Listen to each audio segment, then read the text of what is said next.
qué elementos podemos nosotros encontrar en estos códigos para poder un poquito recordar lo que han avanzado en introducción a la programación y como les comentaba, empezar a definir, ¿no? Un conjunto de terminología básica común para que nos podamos entender en el resto del semestre, ¿no?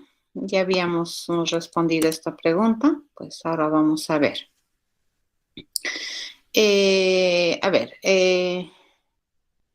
¿Qué significa la variable destino en la línea 25? ¿Qué piensan que significa? ¿Alguien me puede decir?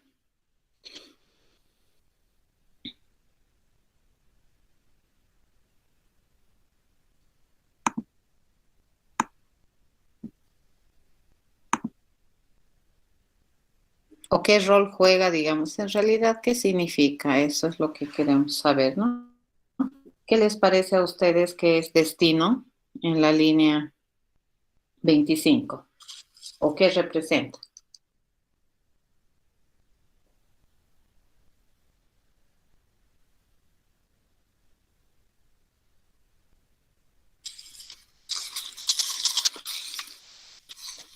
¿Qué dicen?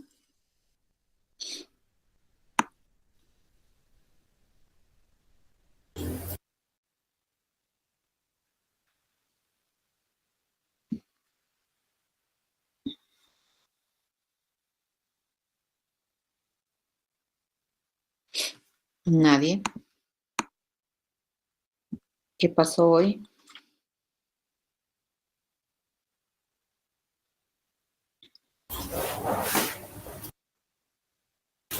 Una zona o un lugar al que vamos.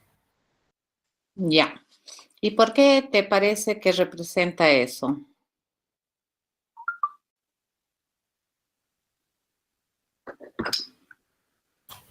Por el nombre.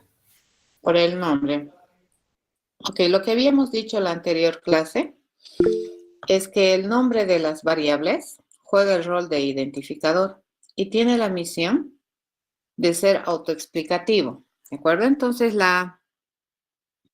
solamente el nombre destino, fíjense, debería decirles mucha información respecto de lo que estamos queriendo hacer. No es cuando ya se resuelve problemas de mediana y gran escala, no es interesante poner nombres o tener nombres de variables que sean no significativos, ¿de acuerdo? Entonces, esto tiene que ver con la disciplina a la hora de programar. Siempre hay que tener cuidado de eso. ¿Qué expresión booleana se encuentra en la línea 27? ¿O cuál es la expresión booleana? ¿De dónde a dónde se puede considerar la expresión booleana de esa línea 27? ¿Quién me dice?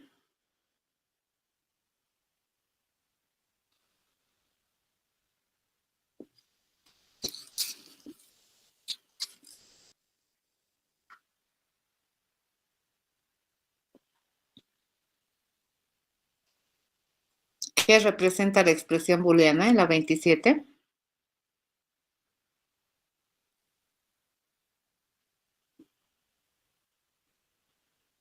La función validar recojo, o diré validar. El validar recojo, ¿verdad? ¿Y qué es eso? Un método. Ya. ¿Interno o externo? Interno. Interno. ¿Me genera resultado o no? Sí, te va a generar. ¿Y de qué tipo es el resultado que debería generar? Booleano. Booleano, ¿cierto? Entonces, todo aquel método que se compromete a generarme un resultado como salida puede ser utilizado donde se espera una expresión, por definición, ¿no? Ok, está muy bien eso. Nos venimos por acá.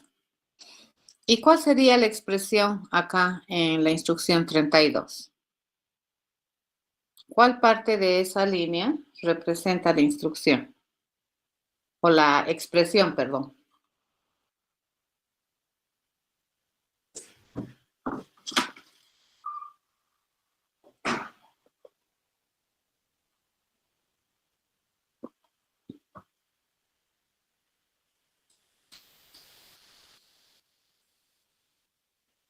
¿Qué representa la expresión en esa línea?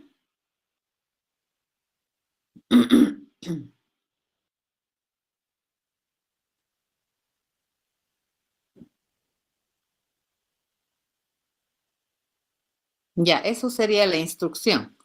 Pero ¿cuál parte de esa es la expresión? Estoy tratando de ver si saben la sintaxis de la instrucción que está en la línea 32. Ya, es la invocación al método mostrar camino. Eso vendría a ser lo que está jugando el rol de expresión en esa instrucción de asignación, ¿correcto? ¿Esa invocación es interna o externa?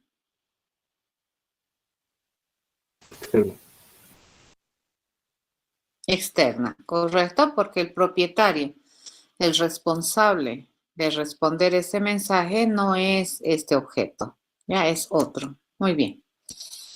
Ok, para la gente que trabaja con BlueJ, si ustedes trabajan con este editor BlueJ, podemos distinguir áreas dentro del entorno. ¿Ya? ¿Esta área para qué sirve? La que está encerrada en el círculo rojo. ¿Para qué la utilizamos?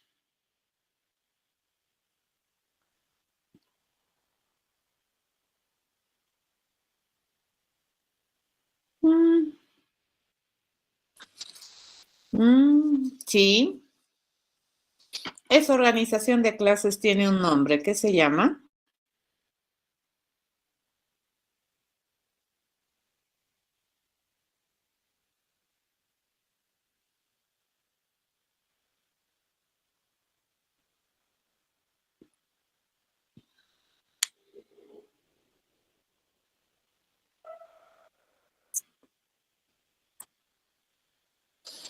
A eso que su compañero le llama organizar las clases, se le denomina diagrama de clases.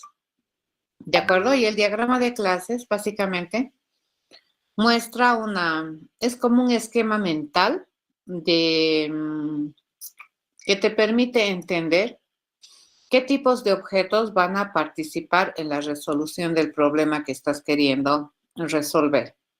Entonces, esa área está destinada para el diagrama de clases. ¿Esta área para qué está destinada? ¿Quién sabe?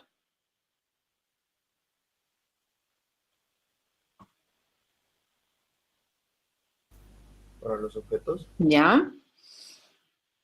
Esa área está destinada para ver los objetos que nosotros podemos construir de las clases que están en este espacio, ¿cierto? ¿Eso qué vendría a ser? Eso vendría a ser el menú directo que tenemos para poder construir o crear una nueva clase, para poder establecer relaciones entre las clases, para poder compilar todo este diagrama de clases, si queremos compilar todo, se usa este. Podemos acá también tener un conjunto de opciones que me permiten generar pruebas automáticas, ¿no? Programar pruebas para verificar si es que algún objeto o de alguna de estas clases está bien educado o hace lo que se supone que tiene que hacer. ¿Ya? Esa vendría a ser el área de accesos directos. ¿Esa área qué cosa es? ¿La han usado todos o no?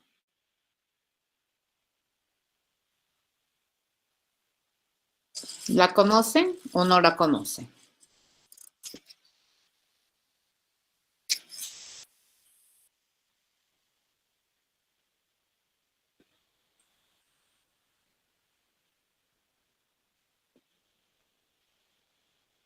Y si es un editor de código simple, ¿de acuerdo?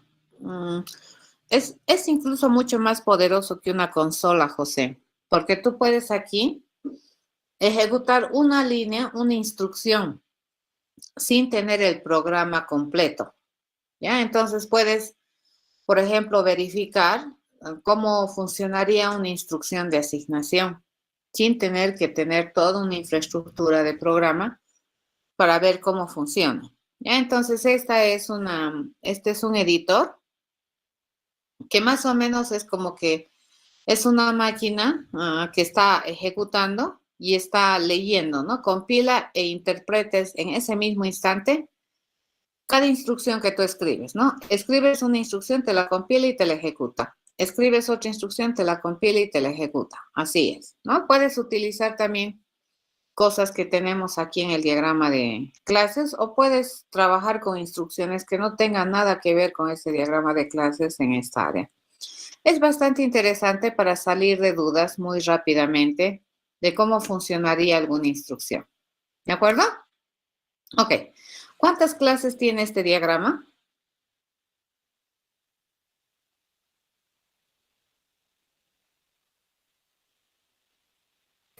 6. 6, perfecto. ¿Cierto? A ver, ¿qué peculiaridades le ven a los nombres de las clases?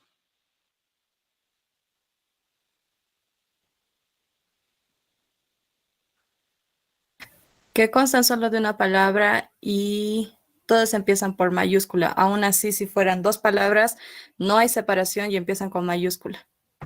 ¿Ya? Exacto, todos están en singular, ¿ya? Cuidado, todos en singular, fíjense. Y todos esos nombres son nombres comunes, ¿de acuerdo? No es Cochabamba, no es Arturo, el robot, ¿cierto? ¿Qué es la clase? Ciudad. ¿Qué es la clase? Robot. Entonces, todos esos nombres se denominan nombres comunes, ¿de acuerdo? En singular y por estándar, el nombre de las clases empiezan con mayúsculas y como su compañera ha observado, si tenemos un tipo de objeto cuyo concepto utiliza más de una palabra, entonces estamos utilizando un estándar de denominación camel case, ¿de acuerdo? Acá, cada palabra empieza con mayúscula y está unida, sin separaciones, ¿correcto? No estamos usando tildes para evitar, digamos, el problema de las representaciones en los distintos sistemas operativos. De que se podría utilizar, se puede utilizar, pero a veces te trae problemas de manera innecesaria, ¿correcto? Eso, pero lo más importante, a ver, los nombres de estas clases siempre representan nombres comunes y están en singular, ¿de acuerdo? Nunca jamás los nombres de estas clases representan acciones en tiempos infinitivos. Ya no significa o no tiene nombre buscar, no tiene nombre calcular, ¿de acuerdo? En todo caso, estas clases reciben el nombre común de aquel tipo de objetos que tiene como misión buscar. Entonces, si nosotros quisiéramos identificar ese tipo de objetos, su nombre sería buscador, ¿correcto? Así vienen, ¿no? Mucho cuidado con el nombre de las clases. La nominación de las clases indica el tipo de objeto al que esa clase está tratando de modelar. ¿Qué representan las flechitas dirigidas?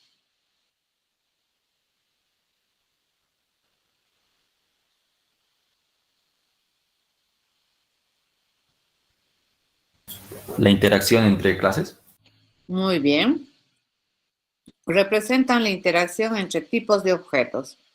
Entonces aquí yo puedo decir que los objetos de clase ciudad interactúan con objetos de clase robot, ¿de acuerdo? O tienen una relación, ¿no? Los objetos de clase ciudad se relacionan con objetos de clase robot.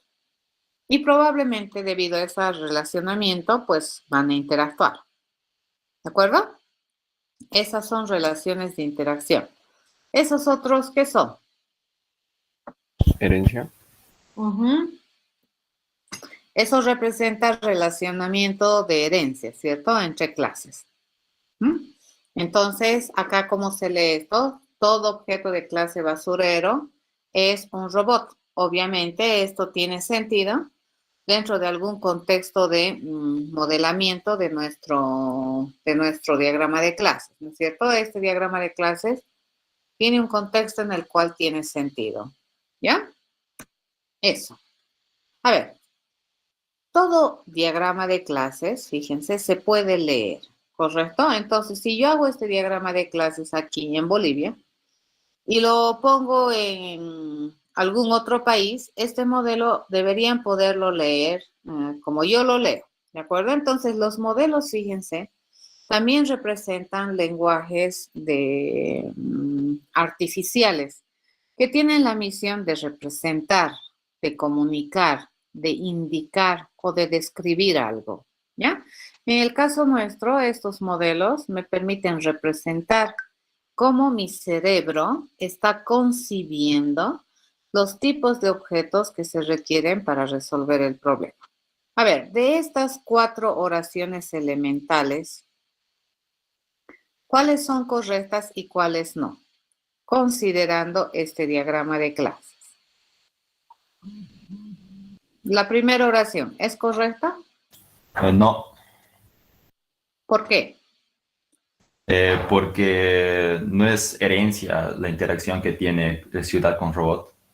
Ya, la relación que tiene no es herencia, ¿correcto? Es una interacción. La segunda oración, ¿es correcta?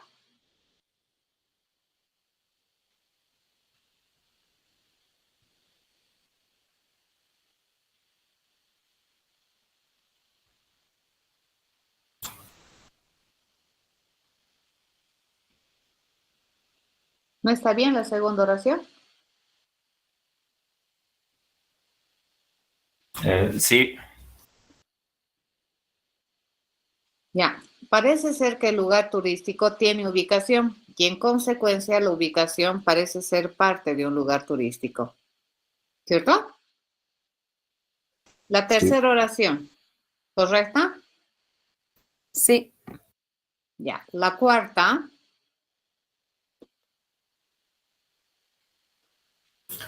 sí, sí, ¿de acuerdo? Eso, muy bien.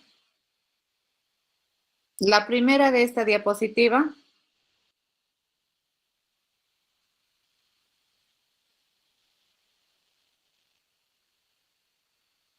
no,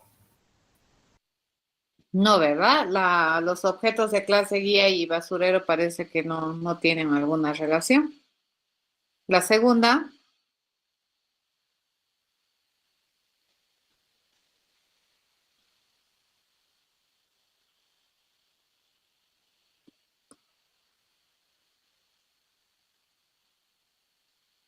la segunda oración sirve. no, La tercera,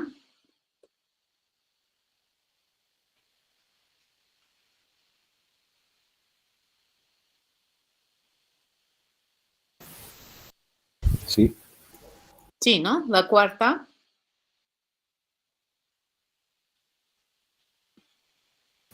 sí, sí, es correcto. la cuarta está correcta.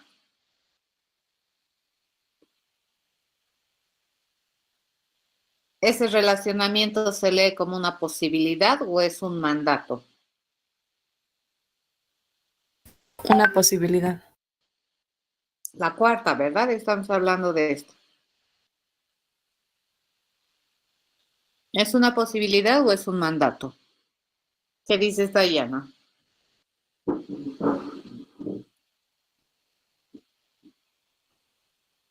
Es un mandato. Entonces, esa frase no es correcta. Debería decir, todo objeto de clase basurero es un robot.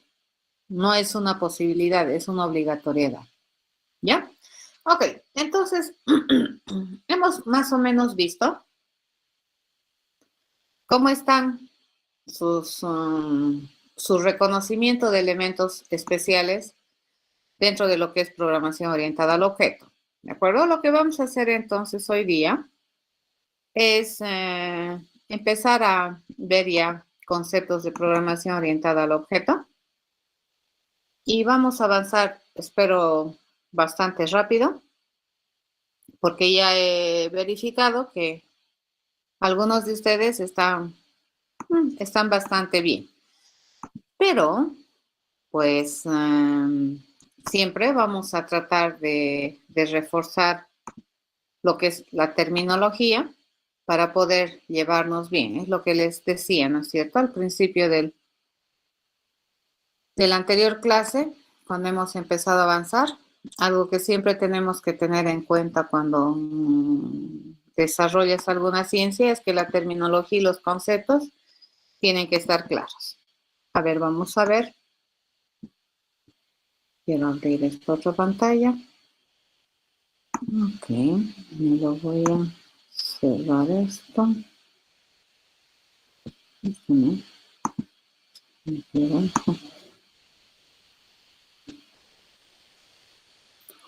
Bien. Ok, les vuelvo a compartir pantalla. Y vamos a ir rápidamente con esto. ¿Ya? Bien. A ver. Vamos a introducir lo que son conceptos de programación orientada a objetos.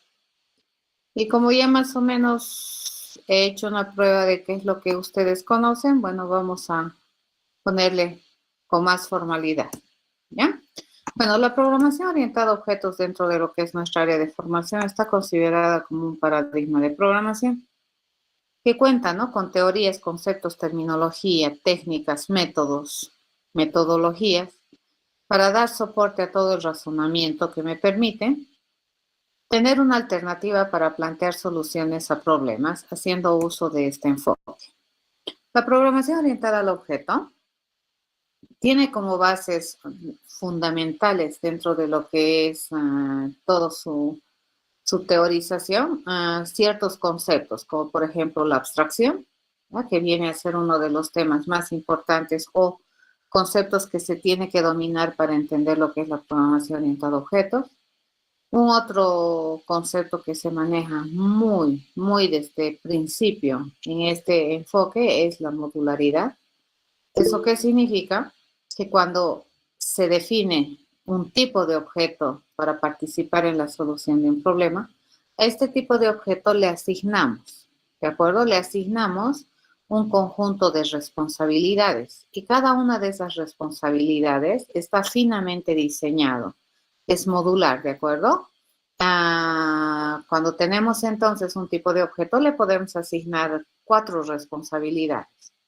Y las 4 están finamente identificadas. Eso se llama modularidad. Tiene 3 propiedades, ¿cierto? La programación orientada a objetos. Uno es el encapsulamiento, el otro es el polimorfismo y el otro es la herencia. Y vamos a ir viendo cada una de estas propiedades durante esta semana. Y en esta semana vamos a tratar de terminar todo lo que es la parte básica o base de lo que es concepto de programación orientada al objeto. A ver,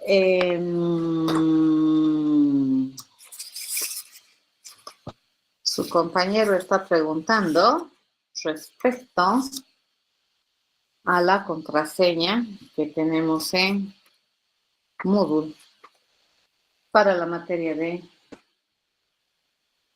elementos. ¿Cuál es la contraseña? ¿Quién sabe cuál es la contraseña?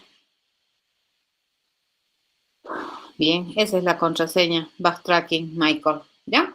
Ok, continuemos. Entonces, por definición, fíjense, la programación orientada a objetos se denomina así porque el ciudadano de primer orden en este paradigma es el objeto.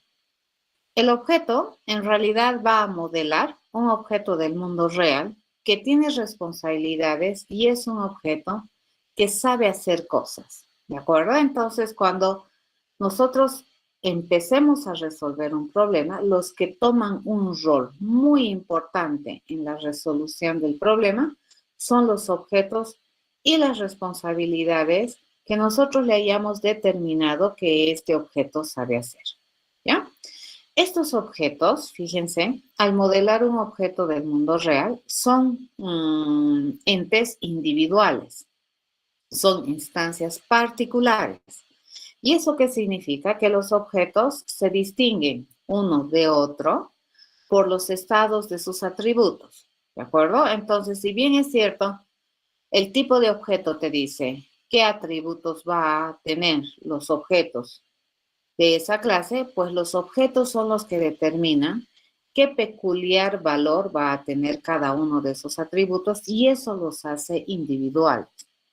Y en la medida que tienen estados individuales, pues sus comportamientos también se convierten en comportamientos individuales. Si bien es cierto, la estrategia metodológica que tienen los tipos de objetos para responder o realizar una responsabilidad es la misma, es estándar, pues los comportamientos asociados a los objetos ya suelen ser particulares. ¿De acuerdo? Por el otro lado, la clase, fíjense que es también un término muy importante dentro de lo que es la programación orientada a objetos, modela a un tipo de objeto del mundo real. ¿Ya? Al modelar a un tipo de objeto, entonces este modelo podemos verlo como un esquema, como una plantilla, le llamaremos de corte general, que identifica, ¿no?, los rasgos esenciales que tiene el tipo de objetos. Todos, ¿qué rasgos esenciales tienen para que yo los pueda clasificar en un tipo de objeto particular o diferente de otro tipo de objeto? Entonces, en la clase nosotros, ¿qué es lo que hacemos? Vamos a enumerar este conjunto de características esenciales. Y esas características esenciales son llamadas así porque tienen la finalidad de, primero, distinguir este tipo de objetos de este otro tipo de objetos. Segundo, se llaman esenciales porque dependiendo del contexto en el que yo estoy modelando este tipo o a un tipo de objetos, pues puede que a un atributo sea mucho más importante para un contexto que otro atributo, ¿ya? Entonces, las clases son entes de definición de métodos, ¿ya? Pero no son entes de ejecución. El ente de ejecución es el objeto. Las responsabilidades, quien ejecuta los métodos es el objeto, ¿de acuerdo? Entonces, desde esa perspectiva, fíjense, estamos empezando a reforzar lo que hemos estado hablando hasta hace un momento, cuando les hice esas preguntas diagnósticas de cómo estamos después de haber aprobado Introla Program, ¿ya? A ver, uno de los temas que habíamos hablado o una de las bases conceptuales sobre la cual descansa el poderío, le llamaremos, de este paradigma de programación, es la abstracción, ¿ya? La abstracción desde nuestra perspectiva es la capacidad que tenemos los seres humanos de representar cosas en el mundo real a través de algún otro elemento, digamos, que no es el propio objeto que estamos viendo en el mundo real. ¿De acuerdo? Entonces, la abstracción es la capacidad que nosotros tenemos de representar. ¿Qué es lo que ven en la diapositiva, jóvenes?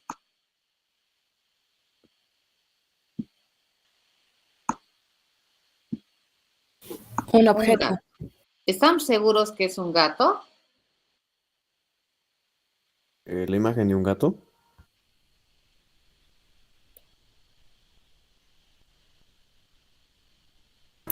Un dibujo de un gato. Una estatua. Ya, es la representación de un gato. Muy bien. Y es una representación interesantemente bien hecha, le llamaremos, de tal manera que para nosotros ha sido muy evidente que es un gato, ¿de acuerdo? Pero es una representación, no es el objeto real, ¿se dan cuenta? Entonces, ya aquí en la diapositiva, ya estoy agarrando un nivel de abstracción para tratarles de explicar que eso es un gato, pero no es un gato. ¿Estamos de acuerdo? Es una representación de un gato. Es una abstracción de lo que nosotros vemos en el mundo real. Entonces, figúrense que si nosotros ya estamos con esta abstracción, ya del mundo real, encima me dicen que esta abstracción, que es un dibujito, yo tengo que hacer una representación descrita y escrita de este tipo de objeto, ¿ya? Y ni siquiera me estoy fijando en el mundo real, ¿cierto? Estoy agarrando mi conocimiento del mundo real, pero hemos coincidido en que no es un gato de a de veras, no le puedo acariciar, ¿correcto? No puedo hacerle correr, pero hemos entendido. Esto no puedo programar así tal cual está. Entonces tengo que subir otro nivel de abstracción. Si yo quiero generar una representación escrita de este individuo, pues básicamente probablemente voy a hacerme estas dos preguntas. Me voy a preguntar, ok, ¿qué es? Es un gato. Bueno, ya sabemos qué tipo de objeto es. Gato, fíjense, es nombre común. ¿Qué tiene ese gato? Es la pregunta. ¿Qué tiene? A ver, ¿qué me dice?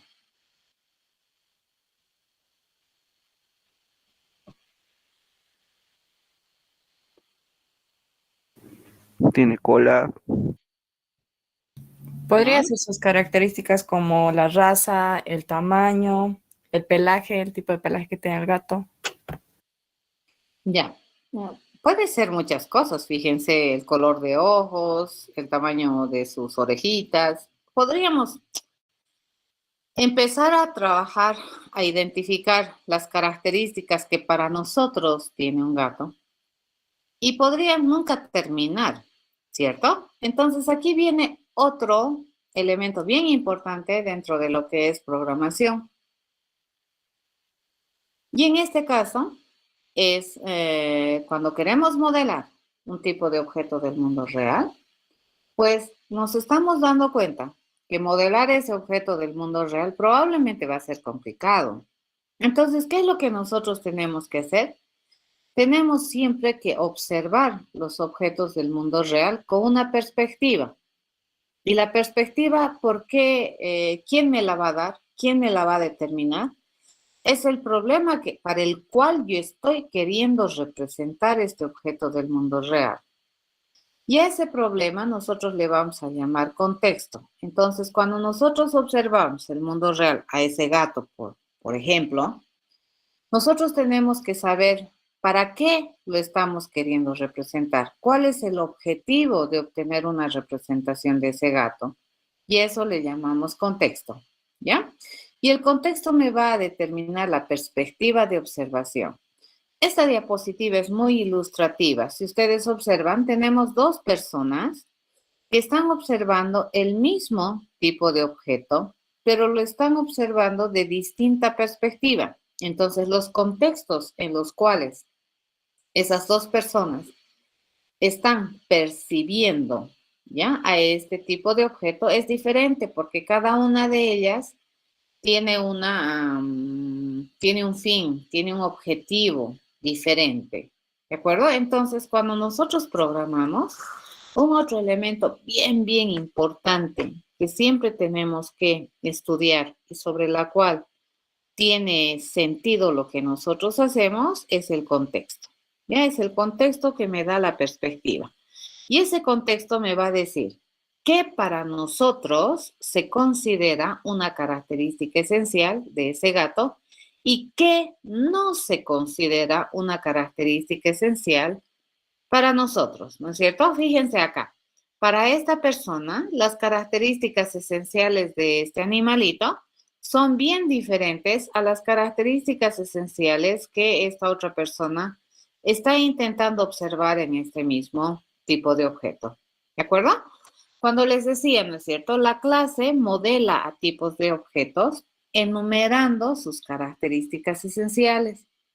Habíamos indicado que las características esenciales se denominan así porque inicialmente estas te permiten distinguir entre una clase y otra, pero también se llaman esenciales porque me permite abstraer en un alto nivel de generalización, le llamaremos, o general de estos objetos del mundo real, dependiendo del contexto o del problema que yo estoy queriendo resolver.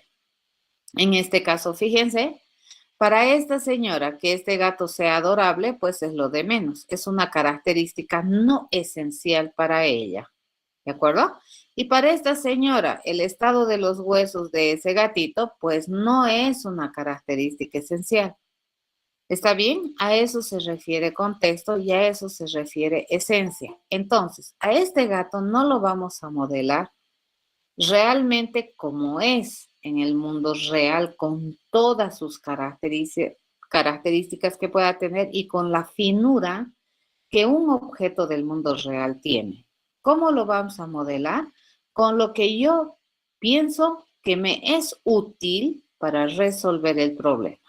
¿De acuerdo? Y eso, contexto, y eso, perspectiva. ¿De acuerdo? Perspectiva, contexto van juntos. Y eso me permite determinar la esencia. ¿Ya? Entonces, en ese sentido, fíjense, de este mismo tipo de objetos, yo puedo generar dos tipos de abstracciones o de representación. Por ejemplo, para esta señora, el gato tiene características esenciales como la raza, el tamaño y el pelaje. En cambio aquí, para esta señora, el gato, pues lo que a ella le interesa es su intestino, su estómago, su corazón, qué sé yo, ¿no? Cosas más de veterinaria. Acá no. Es completamente válido que este mismo tipo de objetos tenga dos modelos diferentes, sí, porque la perspectiva de observación es diferente. Lo que para uno es esencial, para la otra perspectiva puede ser no esencial y viceversa, ¿ya? A eso se llama entonces características esenciales.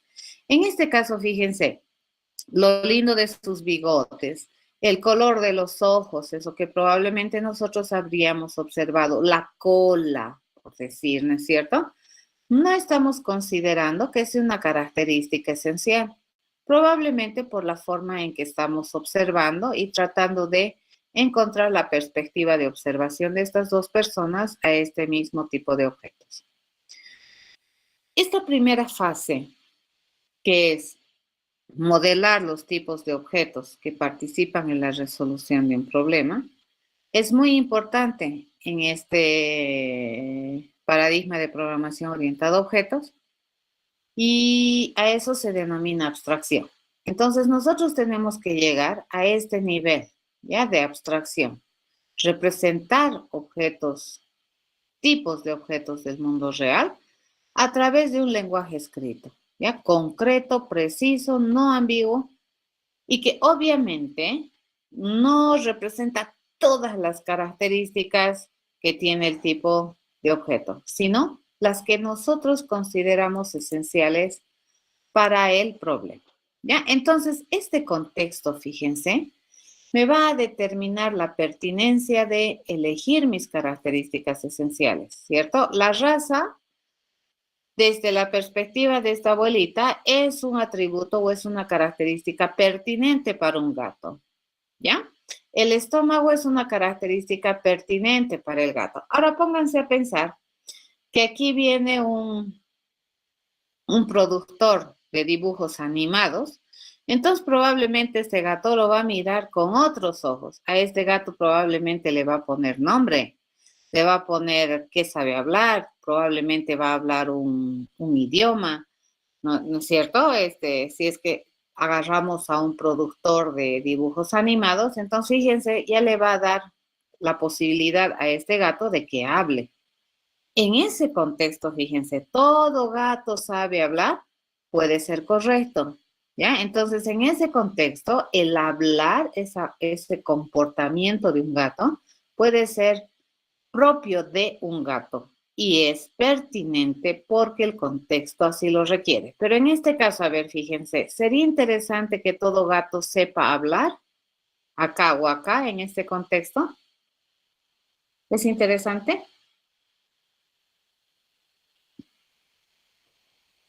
No, ¿de acuerdo? A eso se llama pertinencia y a eso también se llama inherente. Entonces, si yo fuera de contexto, sin ponerte, digamos, un dominio, donde yo estoy observando al gatito, yo te digo, les cuento que todo gato sabe hablar y sabe hablar con las personas. Y tú me dices, no, no sabe hablar, los gatos saben maullar. No, te digo, sabe hablar. Entonces acá tampoco tenemos que ser tan cerrados y tendríamos que decir, a ver, ¿bajo qué perspectiva estás modelando un gato?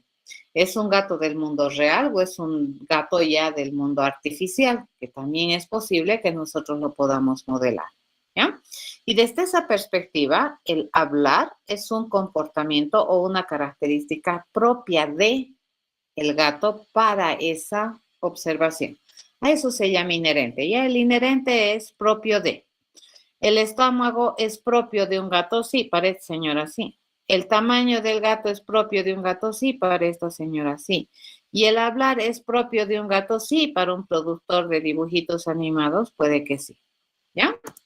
Eso se llama la pertinencia y la inherencia. Bueno, una vez que hemos entendido esto, lo siguiente que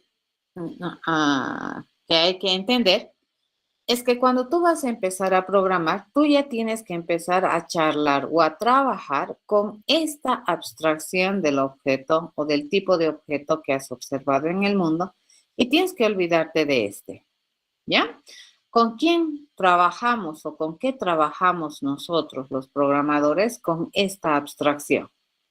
Si tú en la esencia del modelamiento has dicho que tiene raza, tamaño, pelaje, no le pidas cuán grandes son las patas del gato o no le pidas cuán largos son los bigotes del gato, porque esas características hemos decidido que no son esenciales. ¿Estamos de acuerdo? Y tú me dices aquí, pero tiene bigotes, Lisa. ¿Podemos medirle los bigotes? Sí, pero en el modelo que habíamos agarrado de este tipo de objeto, no habíamos considerado que el largo de los bigotes era una característica esencial. Por lo tanto, por mucho que aquí tenga bigotes, pues para nosotros los bigotes en este modelo deja de tener esencia y ya no podemos pedirle los bigotes. ¿Se entiende?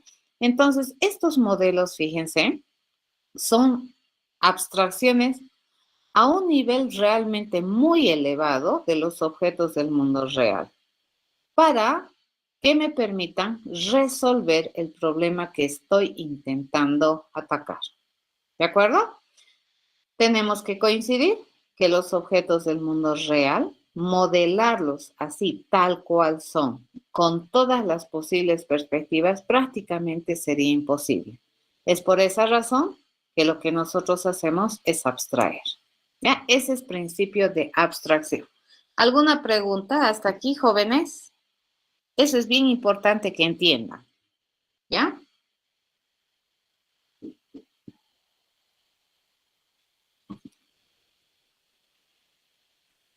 ¿Alguna consulta?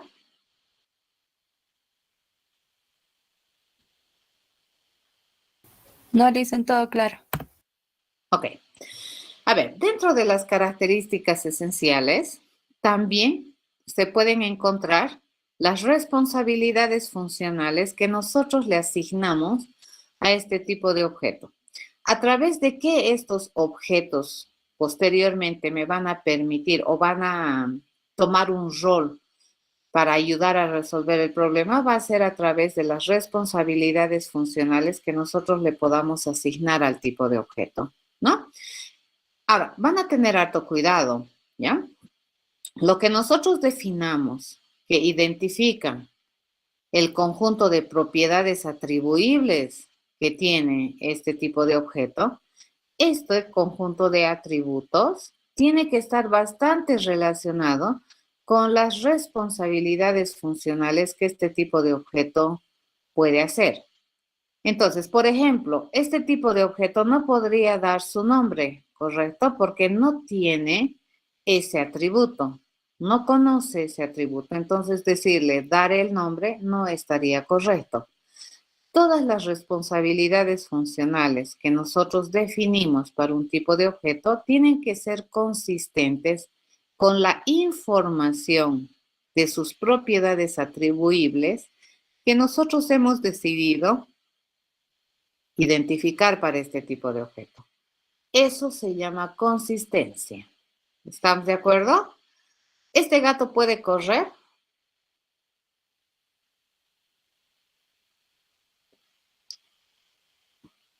Este que tengo aquí, ¿puede correr?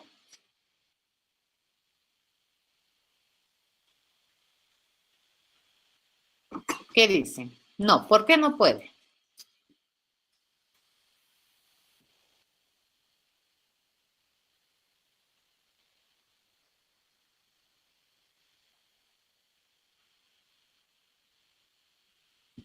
¿Por qué no puede correr?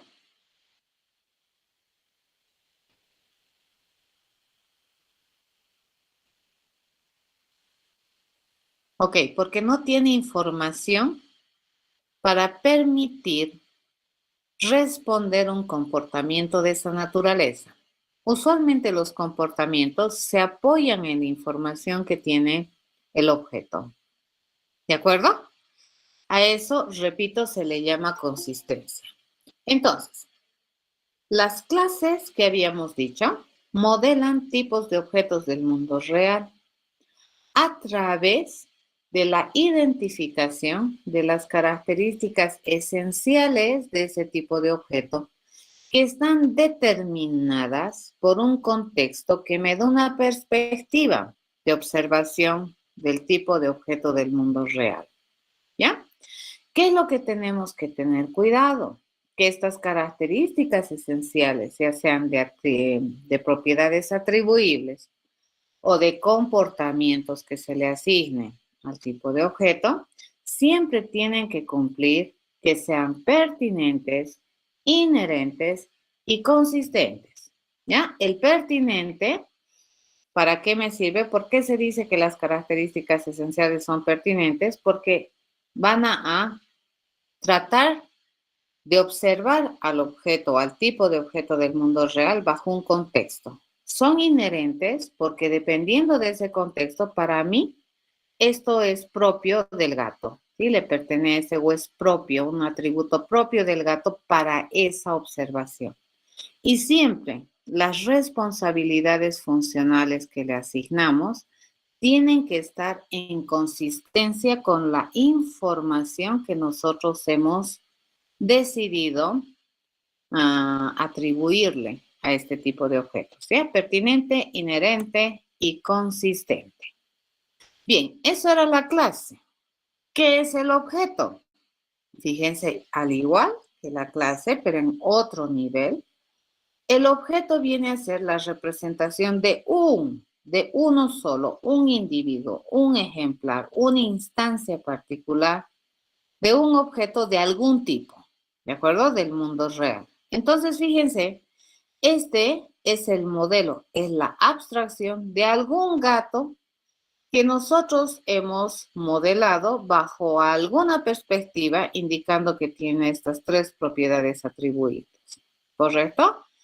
Esto que se llama, esto que tiene acá, angora, grande, abundante, eso se constituye en el estado de la clase, ¿ya? Y los objetos son los que responden. Si bien es cierto, en la clase se define el método, quienes ejecutan, quienes asumen la responsabilidad de responder a un mensaje es el objeto. Nunca jamás olvidar eso.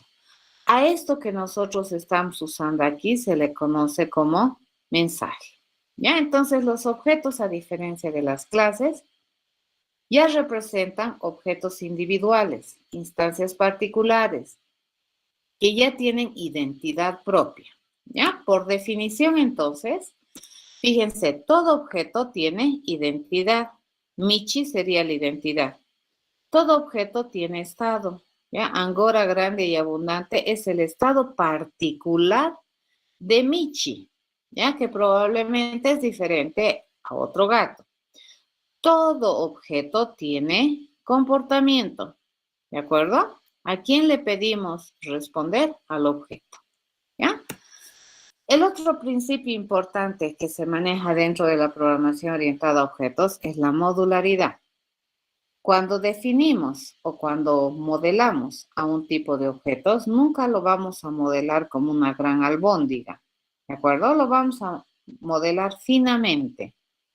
Para cada probablemente responsabilidad funcional que nosotros decidamos que va a tener ese tipo de objeto, vamos a su vez tener un método, ¿de acuerdo? E internamente incluso, nosotros podemos pensar que puede tener más cosas funcionales que no necesariamente sean visibles hacia afuera. A eso se llama modularidad, la capacidad que tú tienes de definir finamente a un objeto. ¿De acuerdo? Entonces, por ejemplo, esta lámina es muy ilustrativa de lo que es la modularidad. Fíjense, por acá tenemos un corazón, por aquí tenemos su maullador, por aquí tenemos su ronroneador, Fíjense, por acá están sus dientes, ¿sí? Por acá tenemos los bigotes. Es sumamente interesante el principio de modularidad, ¿ya? Entonces, básicamente, los tipos de objetos se pueden concebir, es completamente válido decir, como una composición de partes, ¿cierto? Y cada una de las partes, fíjense, las vamos a identificar de manera precisa. Y nuevamente esas partes van a tener sentido en el modelo, siempre, siempre, por el contexto en el cual nosotros estemos observando al tipo de objeto. ¿Ya? Eso es muy importante. Eso es modularidad. ¿De acuerdo? Entonces, ¿qué es lo que solemos hacer? Que cada característica funcional que nosotros le decidamos asignar como una característica esencial a un tipo de objeto, esta característica va a ser independiente de otra, ¿ya? Entonces, por ejemplo, el gato sabe dar la raza, pero también, por otro lado, sabe decir su pelaje, ¿de acuerdo? Si es abundante o escaso. Pero no necesariamente cuando me dice la raza, también me dice el pelaje y viceversa. A eso se refiere que tiene grados de independencia, ¿ya? Y es modular, ¿de acuerdo? Entonces, cada característica funcional esencial que nosotros identifiquemos para un tipo de objeto se traduce en un método en la clase, ¿ya? Y cada característica funcional que nosotros hemos identificado en el tipo de objeto se convierte en comportamiento en el objeto, ¿de acuerdo? Entonces, ¿quién tiene el comportamiento? El objeto. ¿Quién define el método por el cual los objetos se comportan? La clase, ¿ya? Siempre nosotros en programación orientada a objetos diseñamos a los tipos de objetos bien finitos, no son grandes albóndigas por dentro. Una de las propiedades importantes de lo que es la programación orientada a objetos se denomina encapsulamiento. ¿El encapsulamiento qué es? El encapsulamiento es la propiedad por la cual nosotros podemos ocultar, ¿ya? Detalles de implementación de un objeto con la finalidad de que por fuera, fíjense, se trate de ver o se trate de percibir al tipo de objeto o al objeto que hemos modelado de la forma más real posible. ¿De acuerdo? Entonces, cuando nosotros tenemos un gato de juguete, no tenemos así, ¿no ve? Eso no es gato, ¿correcto? Este ya puede ser gato. Entonces, ante los ojos, por ejemplo, de las personas, para mí esto es gato. Esto no gato. Esto es lo que hacemos los programadores y esto es lo que queremos mostrar los programadores. ¿Estamos de acuerdo? A eso se llama o a esa cualidad que queremos conseguir del mundo real, demostrar esto, pero hacer esto se le llama encapsulamiento. ¿Ya? El encapsulamiento, entonces, es una de las propiedades, como les decía, más importantes dentro de la programación orientada a objetos, porque me permite encapsular, ocultar detalles internos de implementación de los objetos que yo estoy utilizando, por un lado. Y por otro lado, me permite utilizar a los objetos por puntos de acceso controlados. ¿De acuerdo? Entonces yo puedo observar, fíjense, este gato, y yo lo veo como gato, ¿ya? Pero si digamos, miro más adentro, ese gato está compuesto, es toda una maquinaria por adentro, pero esto debería estar oculto, ¿correcto? Para el que usa al objeto de clase gato, esto no le interesa. ¿Se entiende? Nosotros los programadores hacemos esta parte, pero también nos encargamos de que el gatito esté así, que a la vista de afuera, pues sea este tipo de objeto.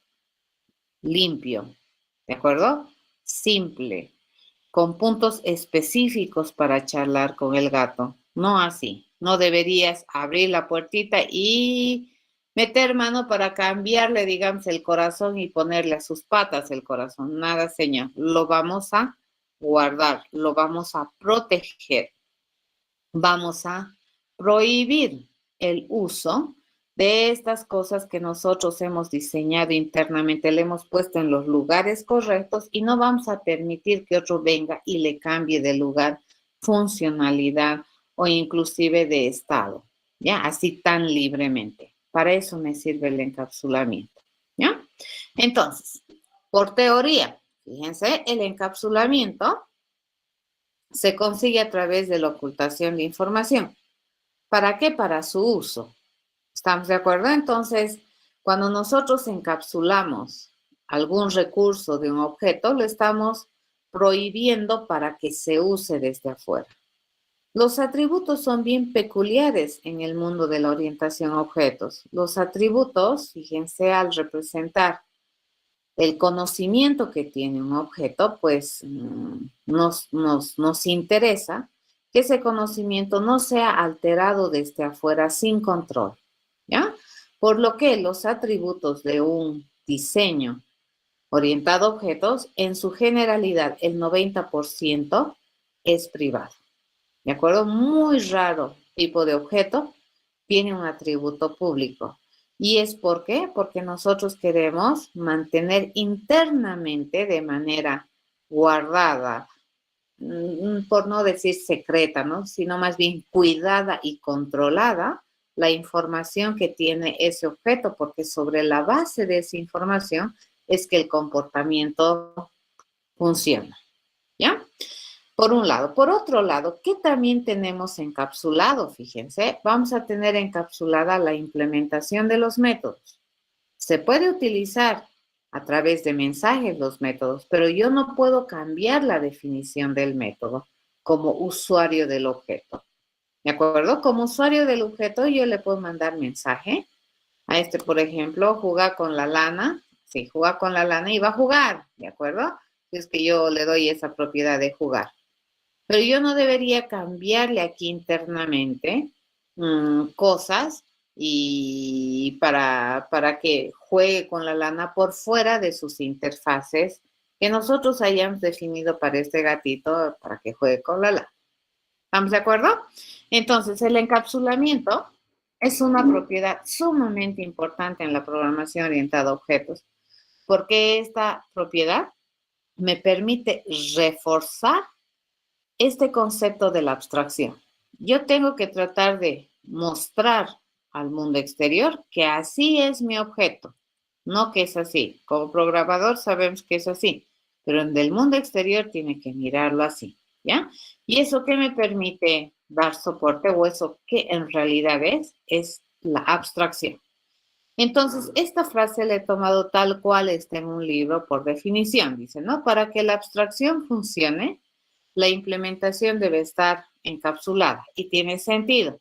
Si yo quiero que este gatito juegue con la lana, pues yo no debería saber cuál parte de todo este esquema de formación de componentes, qué es lo que se va a mover, qué engranaje se va a mover. Lo único que yo voy a ver al final es que el gato está jugando con la lana. ¿Ya? Pero qué engranajes internos se han movido, no tengo la menor idea. ¿Qué conocimiento ha utilizado del gato? Pues yo como usuario final de este objeto, pues no sé, ¿ya? Y eso se llama que la implementación siempre está encapsulada, ¿ya? Y básicamente el encapsulamiento es ocultar, ¿no? La visión interna del objeto. No nos gustaría mostrarte así a mi objeto, se ve feo. Sí está lindo. Esa es una forma más interesante de gato que esta, ¿ya? Entonces, lo que nosotros buscamos es que sea transparente, ¿no es cierto? Que el objeto que tú muestras realmente sea el objeto, lo más parecido al mundo real. Internamente la implementación, pues sí es otra cosa. ¿Alguna pregunta hasta acá, jóvenes? ¿Hay alguien que no esté entendiendo? ¿Realmente lo que estoy hablando es en otro idioma?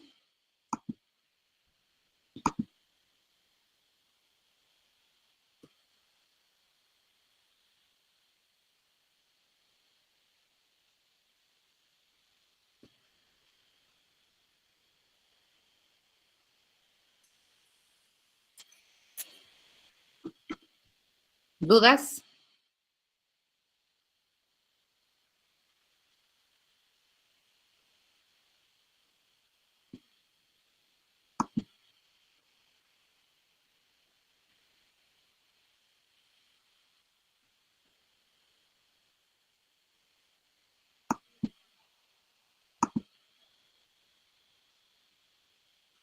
¿Se entendió? Muy bien.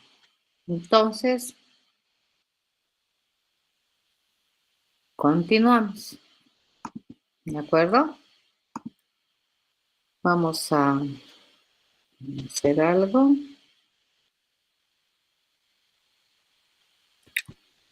Y venimos por acá.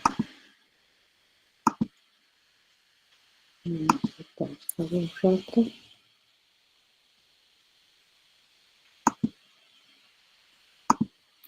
Ok, continuamos entonces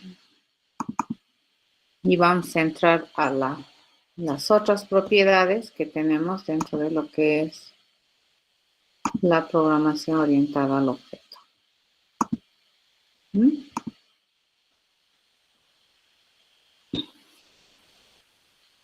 Van a tener harto cuidado cuando modelan tipos de objetos.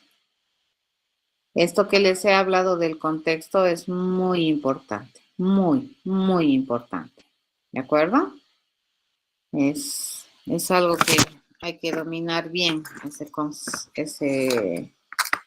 esa terminología de contexto. Bastante importante en lo que es el diseño orientado a objetos. Bien, nos venimos, vamos a volver a acá. Nos venimos a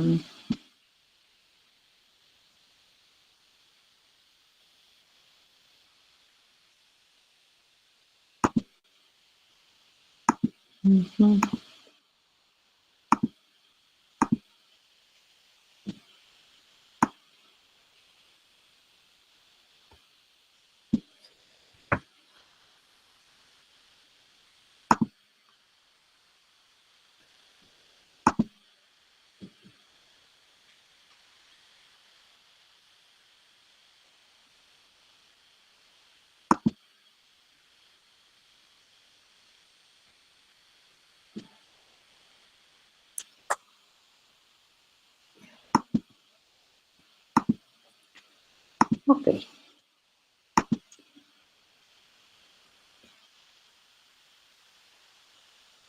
Entonces,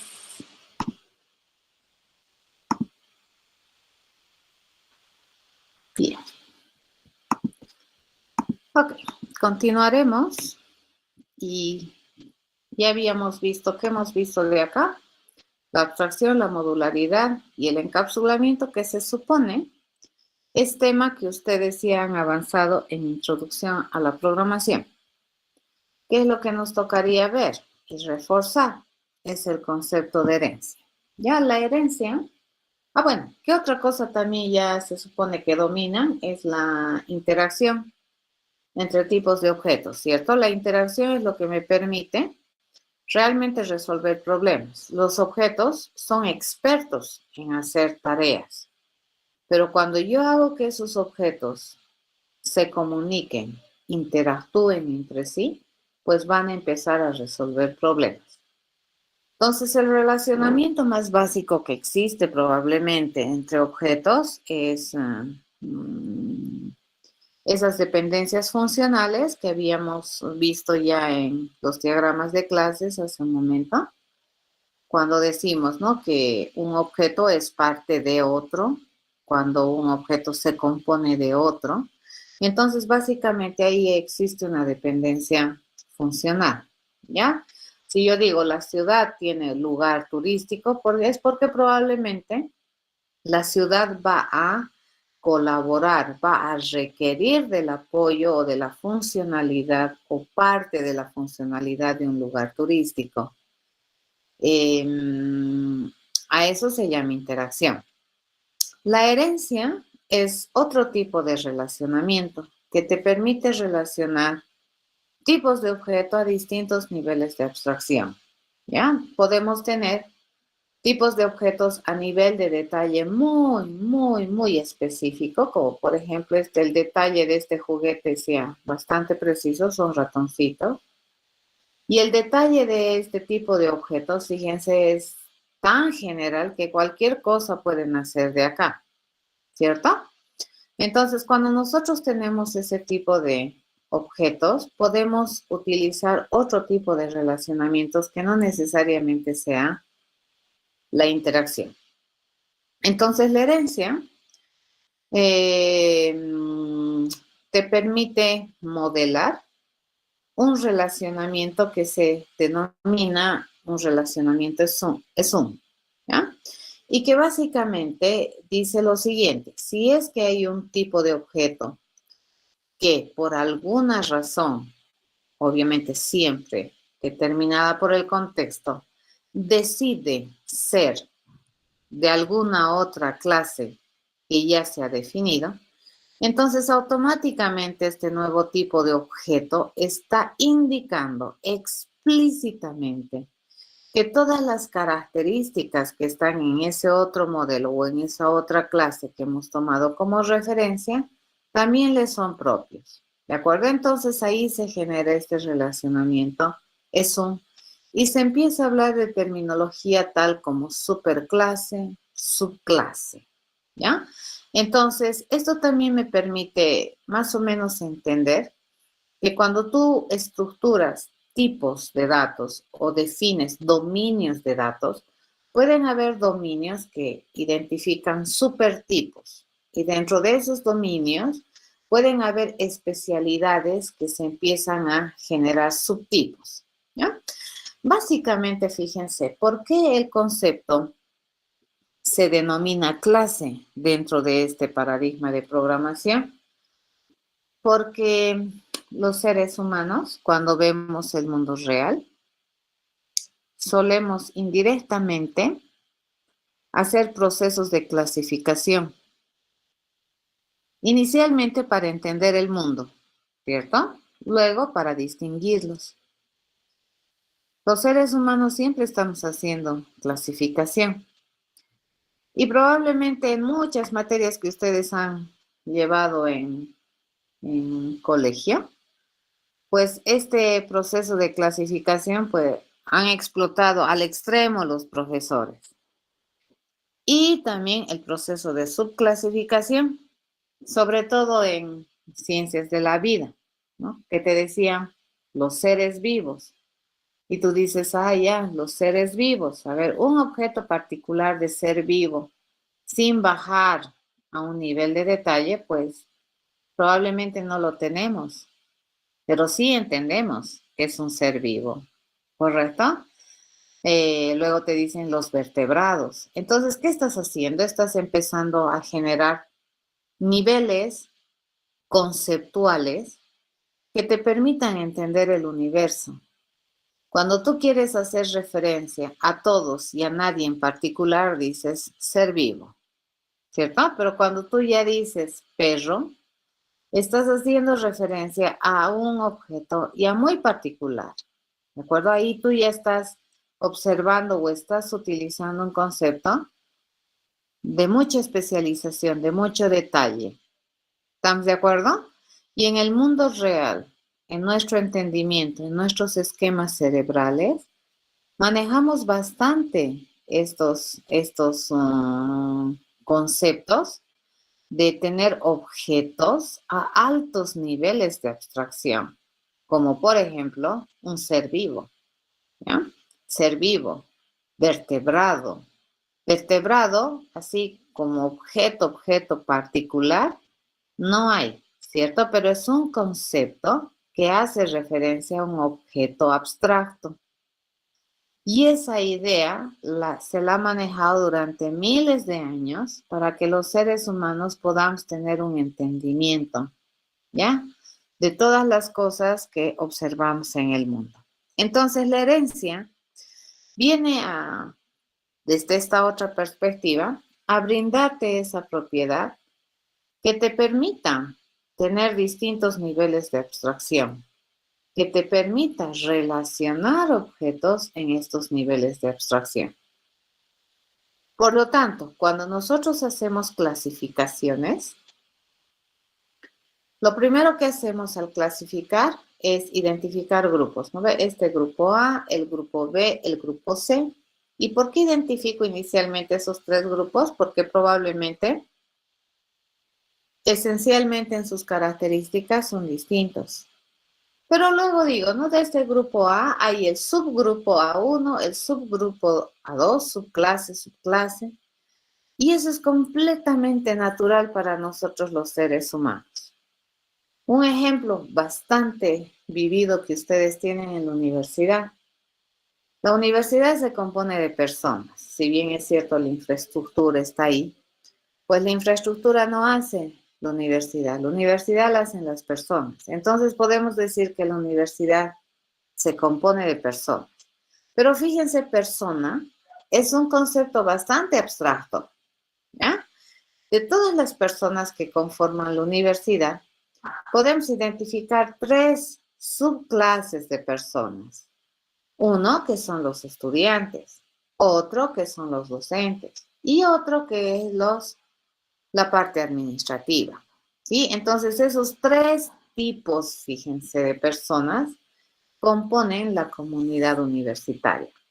Pero cuando nosotros queremos hablar de cualquiera sin especificar ninguno en particular, pues es correcto que yo pueda hablar de personas, ¿ya? Pero cuando yo ya quiero empezar a hablar de algún subgrupo de personas que tienen una cualidad particular, más específica, entonces yo ya empiezo a bajar a mis niveles de abstracción, ¿ya?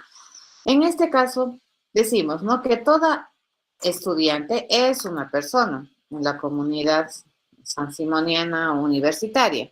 Todo docente es una persona y todo personal administrativo es una persona, ¿ya?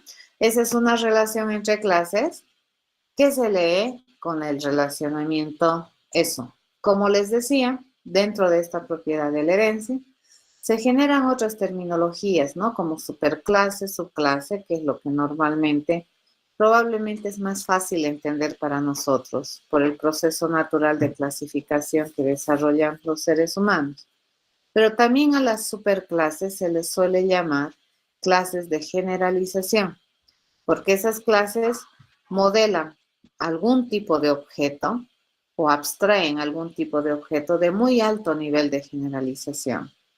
Y las subclases suelen modelar tipos de objeto de muy bajo nivel o con un nivel de especialización o detalle más fino que los que tenemos en las clases de muy alto nivel, ¿ya?